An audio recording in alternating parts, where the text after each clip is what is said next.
नमस्कार दोस्तों, मैं दीपक नागर। दीपक इकोनॉमिक्स के इस चैनल पर आप सभी दोस्तों का स्वागत है। दोस्तों, इस चैनल पर मैं डेली डिस्कस करता हूँ डेली इकोनॉमिक न्यूज़। जो इम्पोर्टेंट न्यूज़ हमारा न्यूज़पेपर आप सब जानते हो इकोनॉमिक टाइम्स में आती है, उसको मैं यहाँ पर डिटेल में डिस्कस करता हूँ। तो दोस्तों, आज एक इम्पोर्टेंट न्यूज़ सामने आई रिगार्डिंग डब्ल्यूटीओ। डब्ल्यूटीओ का एक लेटेस्ट एग्रीमेंट था, एग्रीमेंट ऑन फिशरी सब्सिडी। इसमें कई सारे डिस्प्यूट्स थे। हालाँकि ये 4 साल पहले ही इसको अडॉप्ट कर लिया गया था डब्ल्यूटीओ की तरह, लेकिन इंडिया ने उस टाइम इस पे साइन नहीं किए गए थे। फाइनली 4 साल के बाद में इंडिया ने इस पर साइन कर दिए गए। अब इंडिया भी इसका क्या हो गया, मेंबर हो गया। तो आज दोस्तों इसके बारे में हम पूरा डिटेल में डिस्कस करेंगे। सबसे पहले तो आप न्यूज़ देखें, India joins WTO agreement on fishery subsidy. भाई डब्ल्यूटीओ का एक एग्रीमेंट है, क्या नाम है उसका? Agreement on fishery subsidy. क्या है इसके बारे में तो हम आगे जानेंगे। इसको क्या किया इंडिया ने 20 जुलाई को रेक्टिफाई कर दिया गया, या रेक्टिफाई क्या करूँ मैं कहूँ, साइन कर दिया गया एक तरह से। बेसिकली एक इंस्ट्रूमेंट ऑफ एग्रीमेंट होता है, वो वहाँ पर डिपॉज़िट करना रहता है डॉक्यूमेंट, वो फाइनली जमा कर दिया गया। हमारे जो कॉमर्स सेक्रेटरी थे राजेश अग्रवाल जी, अभी जेनेवा के टूर पे हैं, विजिट पे हैं, डब्ल्यूटीओ पे की विजिट पे हैं। वहाँ पर उन्होंने साइन किया हुआ डॉक्यूमेंट डब्ल्यूटीओ को सौंपा। तो दो ये तो सेकंड न्यूज़ होगी दोस्तों। India joins WTO subsidy pact backs sustainable fishing. India ने क्या किया, सस्टेनेबल फिशिंग को बैक किया है। उसके बारे में भी हम आज डिटेल में डिस्कस करेंगे। तो दोस्तों, आज हम इस न्यूज़ के बारे में क्या-क्या डिस्कस करेंगे। सबसे पहले तो हम दोस्तों डब्ल्यूटीओ के बारे में डिस्कस करेंगे। डब्ल्यूटीओ का हिस्टोरिकल बैकग्राउंड क्या है? डब्ल्यूटीओ का हिस्टोरिकल बैकग्राउंड, डब्ल्यूटीओ के कौन-कौन से एग्रीमेंट चर्चित रहे, उसके बारे में भी हम थोड़ा यहाँ पर डिस्कस करेंगे। उसके बाद लेटेस्ट जो agreement on fishery subsidy sign हुआ, इसके बारे में हम डिटेल में डिस्कस करेंगे। ये इतना इम्पोर्टेंट क्यों है? काफ़ी टाइम से दोस्तों इस पे डिस्कस चल रहा था और काफ़ी डिस्प्यूट भी था इस पे। कई सारे जो डेवलप कंट्री और डेवलपिंग कंट्री के बीच में कुछ सहमति नहीं बन पा रही थी। लेकिन फाइनली इंडिया ने साइन कर दिया। हालाँकि ये इम्प्लीमेंट तो पहले से हो चुका है। तो आज सब कुछ दोस्तों इसके बारे में डिटेल में डिस्कस करेंगे। सबसे पहले तो आप हम हमारे टॉपिक की तरफ बढ़े। उससे पहले डब्ल्यूटीओ के बारे में इतिहास जानते हैं। डब्ल्यूटीओ उसकी फुल फॉर्म होती है वर्ल्ड ट्रेड ऑर्गेनाइजेशन। हिंदी में इसको हम कहेंगे विश्व व्यापार संगठन। अब नाम से क्या स्पष्ट है? नाम से स्पष्ट है दोस्तों कि ये काम क्या करता हुआ, ये वर्ल्ड ट्रेड को रेगुलेट करता है। देखो क्या है ना, वर्ल्ड वॉर 2 के बाद आप सबको पता है कई सारी संस्थाएँ बननी थी, कई सारी संस्थाएँ बनी। इसमें सबसे फेमस था वर्ल्ड बैंक का एक स्थापना करी थी, इंटरनेशनल मॉनेटरी फंड की स्थापना करी थी। इसी टाइम पे दोस्तों एक इंटरनेशनल ट्रेड ऑर्गेनाइजेशन आईटीओ करके संस्था बनाने की एक विचार था, लेकिन वो विचार एग्जीक्यूट नहीं हो पाया। तो इसकी जगह एक general agreement on tariff and trade GATT करके एक संस्था बनी थी। लेकिन समय के साथ दोस्तों गेट में कई सारी समस्या आती गई। तो इसी गेट के स्थान पर 1995 में एक डब्ल्यूटीओ करके संस्था बनाएँगे, विश्व व्यापार संगठन, जिसका बेसिक ऑब्जेक्टिव क्या था? इंटरनेशनल ट्रेड को प्रमोट करना। बेसिक जो आपने देखा होगा डब्ल्यूटीओ 2 तरह से मुख्य काम करता है। भाई 2 देशों के बीच कब ट्रेड हो सकता है? ये इंडिया है, ये यूएस है। इन दोनों के बीच ट्रेड के लिए सबसे इंपोर्टेंट चीज़ क्या है? सबसे इंपोर्टेंट चीज़ दोस्तों टैरिफ होता है। जैसे अमेरिका से इंडिया में कोई माल आ रहा है, टैरिफ लगा दिया। इंडिया से अमेरिका माल जा रहा है, टैरिफ लगा दिया। आजकल खूब सारे टैक्स लगा रहे हैं अमेरिका, आपको जानते हैं 200% 300%। जब इतना सारा टैरिफ लगा देंगे तो फिर वो एक्सपोर्ट इम्पोर्ट तो हो ही नहीं पाएगा, ट्रेड बढ़ नहीं पाएगा। तो मेन जो डब्ल्यूटीओ का ऑब्जेक्टिव था वो बेसिकली एक टैरिफ को कमी करना था, टैरिफ को कम करना था। साथ में एक और चीज़ थी, एक थी सब्सिडी में कटौती करना। सब्सिडी में कटौती करना। भाई डब्ल्यूटीओ का जो ऑब्जेक्टिव है ना, वो है इंटरनेशनल ट्रेड में फेयर कंपटीशन हो, फेयर कंपटीशन रखना। 2 देशों के बीच में कंपटीशन को बढ़ावा देके इम्पोर्ट एक्सपोर्ट या इंटरनेशनल ट्रेड को बढ़ावा देना, ये डब्ल्यूटीओ का मेन ऑब्जेक्टिव था। तो एक तो ये टैरिफ में कमी कराया। भाई हाई लेवल के टैक्स या इम्पोर्ट ड्यूटी बहुत ज़्यादा लगाएँगे, तो टैक्स या कारोबार तो हो ही नहीं पाएगा। दूसरा काम था इसका सब्सिडी में कटौती करना। क्या करना? सब्सिडी में कटौती करना। भाई देखो ये इंडिया है, ये अमेरिका है। ये अमेरिका में भी किसान गेहूँ प्रोड्यूस कर रहा है, व्हीट, ठीक है? इंडिया का किसान भी व्हीट प्रोड्यूस कर रहा है। अब यहाँ पे सरकार इलेक्ट्रिसिटी फ्री दे रही है, फर्टिलाइज़र फ्री दे रही है। इसके अलावा और कई चीज़ों से उसको सपोर्ट कर रही है। कैश पैसा ट्रांसफर कर रही है, सब कुछ कर रही है। तो बताओ जो ये गेहूँ की लागत आएगी यहाँ कम आएगी, ज़्यादा आएगी? तो सर आप सब कहोगे कि सर जब यहाँ इतनी छूट गवर्नमेंट की तरफ से दी जा रही है, बिजली फ्री है, बीज फ्री है, फर्टिलाइज़र फ्री है, सब कुछ फ्री है। तो अब फिर ऐसी स्थिति में ये व्हीट की कॉस्ट कम होगी और सेम इंडिया का किसान जो व्हीट पैदा करेगा उसकी कॉस्ट ज़्यादा होगी। जब ज़्यादा होगी तो ये बिकेगा नहीं। तो ज़ाहिर-सी बात है ये जो छूट दी जा रही है इसको कहते हैं सब्सिडी। तो सब्सिडी में कटौती का भी एक दूसरा बड़ा इंपॉर्टेंट प्रावधान होता है। तो डब्ल्यूटीओ का 2 मेजर काम होते हैं। एक तो टैरिफ में कटौती ताकि इंटरनेशनल जो ट्रेड है वो आराम से हो सके। दूसरा सब्सिडी में कमी ताकि फेयर कंपटीशन हो सके।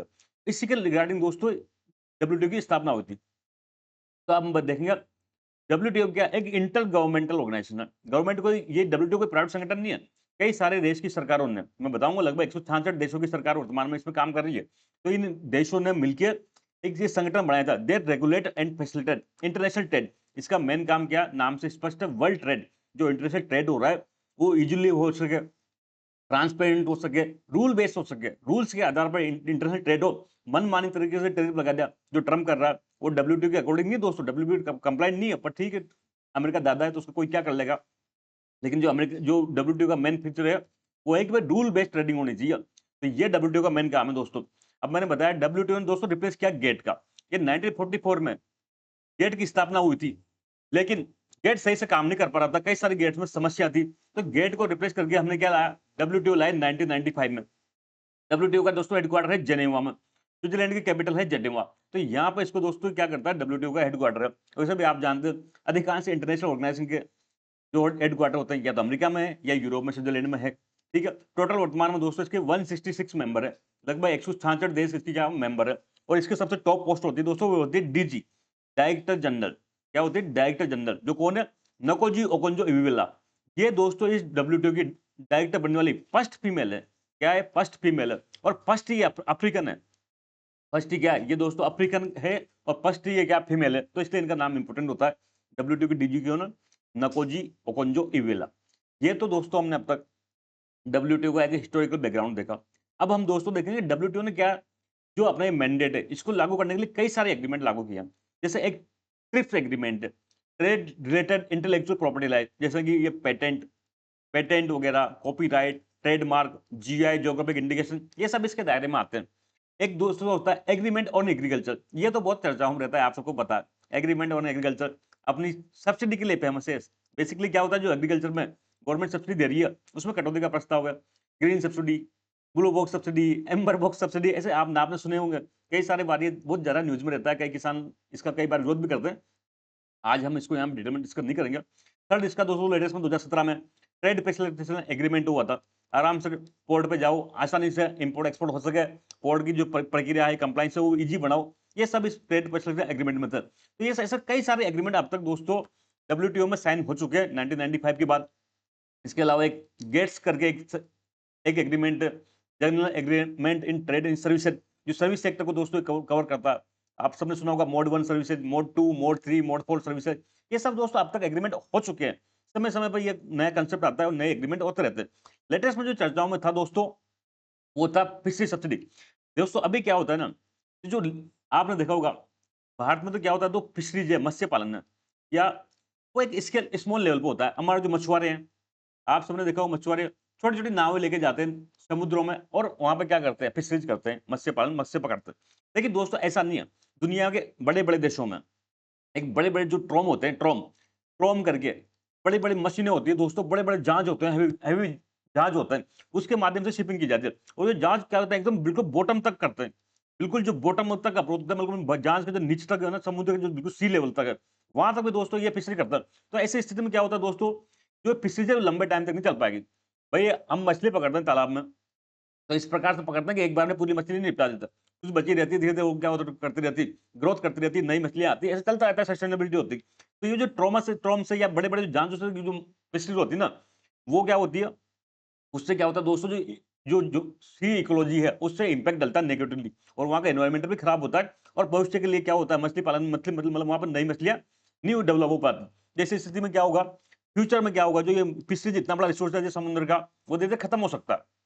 और इवन कई सारे देश, ये बड़े-बड़े जो ये जहाँ जा रहे हैं, ये से जा रहे हैं, सब उसी के लिए, इसके लिए, फिशरी के लिए, उनको सब्सिडी देती है। सपोज़ करो 1000 करोड़ का जहाज है, तो वहाँ की गवर्नमेंट ने उसको 500 करोड़ रुपए की सब्सिडी दे रही है, तो और ज़रा उनको मज़ा आ रहा है। तो ये ऐसा दोस्तों लंबे टाइम तक नहीं चल पाएगा, ये सस्टेनेबल नहीं है। तो ऐसी स्थिति में इसी को रोकने के लिए डब्ल्यूटीओ ने एक विचार किया कि एग्रीमेंट ऑन फिशरी सब्सिडी का कंसेप्ट लेके आया जाएगा। जिसके तहत क्या होगा, जो ये देश ऐसे ही इलीगल या जो बहुत हेवीली फिशिंग कर रहे हैं, उस पे कटौती की जाएगी। उस पे क्या की जाएगी, कटौती की जाएगी। ऐसे देश ये सब जो सब्सिडी दे रहे हैं इन जहाजों के लिए, उसमें कटौती करेंगे। बेसिक ऑब्जेक्टिव इसका एग्रीमेंट ऑन फिशरी सब्सिडी का यही था। तो दोस्तों ये जो एग्रीमेंट ऑन फिशरी सब्सिडी है, इसका विचार तो 2020 या उसके पहले से चला रहा था। लेकिन इस पे जो साइन हुए थे ना, जो एक्सेप्टेबिलिटी हुई थी, वो 12th मिनिस्ट्री कॉन्फ्रेंस हुई थी। आप सबको पता है डब्ल्यूटीओ की हर 2 साल में मीटिंग होती है। मिनिस्टर लेवल मिलते हैं, जिसको क्या कहते हैं, मिनिस्ट्रियल कॉन्फ्रेंस कहते हैं। तो इसकी 12th मिनिस्ट्रियल कॉन्फ्रेंस हुई थी 2020 में। कहाँ पे, 2022 में सॉरी, जेनेवा में हुई थी।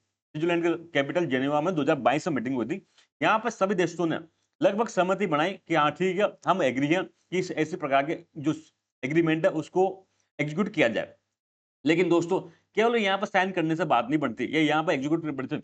ये जितने भी दोस्त हैं डब्ल्यूटीओ के, उसके 2/3 मतलब सपोज करो डब्ल्यूटीओ में 166 कंट्री है, तो इसका जब तक 2/3 आपने अपने देश में जाके कैबिनेट में या फिर पार्लियामेंट में उसको अप्रूव नहीं करेंगे, तब तक ये एग्रीमेंट लागू नहीं होगा।